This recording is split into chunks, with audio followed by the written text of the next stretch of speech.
Welcome to Smilo Kids channel. Please like, share and subscribe. किसी गांव में बबलू और उसकी दादी एक छोटी सी झोंपड़ी में रहते थे। बबलू को जानवर बहुत पसंद थे।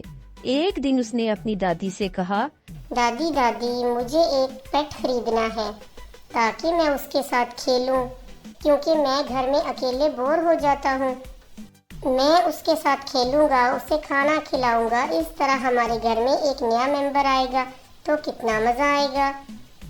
तो उसकी दादी अम्मा ने सोचा, कुछ दिनों बाद बबलू की सालगिरह है, तो क्यों ना मैं उसे एक पालतू जानवर ही खरीद कर दे दूं, तो वो बहुत खुश होगा। तो दादी ने एक छोटा सा प्यारा सा पप्पी खरीदने का इरादा किया। बबलू की दादी अम्मा बबलू को साथ लेकर एक करीबी जानवरों की दुकान पर गई और बबलू के लिए एक छोटा सा पप्पी खरीदा जो अभी 2 माह का था।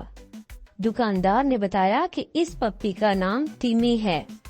बबलू एक छोटा और प्यारा सा पप्पी खरीदकर बहुत खुश हुआ। वो पढ़ाई से जब भी फारग होता तो टिमी के साथ ही खेलता रहता। एक दिन 2 छोटे कुत्ते उनके दरवाजे पर आए तो दादी बहुत नाराज हुई और उन्हें डांट कर भगा दिया। फिर एक दिन उन्होंने देखा कि एक छोटा सा चूहा टिम्मी के साथ खेल रहा है, तो बबलू और उसकी दादी बहुत खुश हुए। कुछ रोज बाद वो दोनों कुत्ते फिर उनके घर आ गए और भौंकने लगे जैसे वो टिम्मी के साथ खेलना चाहते हैं, लेकिन हर बार दादी उन्हें डांट कर भगा देती। और दूसरी तरफ चूहा दिन ब दिन बड़ा होता जा रहा था।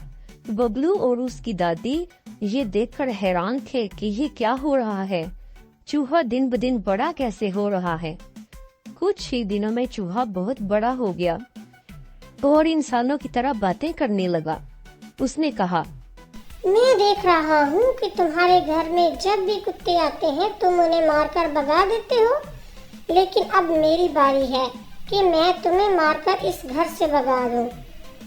अचानक चूहा और बड़ा हो गया और बबलू और उसकी दादी को अपने हाथों में पकड़ लिया। तो वो दोनों उस जायंट चूहे से माफी मांगने लगे कि हमें माफ कर दो, हमें जाने दो। लेकिन चूहा बड़े गुस्से में था।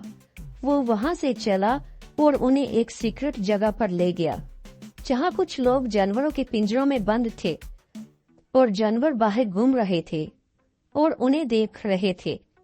ये बिल्कुल जू की तरह था, लेकिन यहाँ इंसान पिंजरों में और जानवर इंसानों की जगह थे।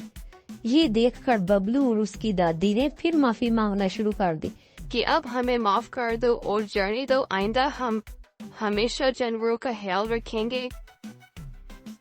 चूहे ने उन्हें एक और मौका दिया और उन्हें छोड़ दिया और कहा, आइंदा मुझे शिकायत का मौका नहीं मिलना चाहिए। उसके बाद जब भी कोई जानवर उनके घर के बाहर आता तो वो उसको खाना देते और फिर उन्होंने कभी किसी जानवर को नहीं डांटा। मजीद ऐसी वीडियोस देखने के लिए हमारे चैनल को लाइक, शेयर और सब्सक्राइब कीजिए। अल्लाह हाफिज।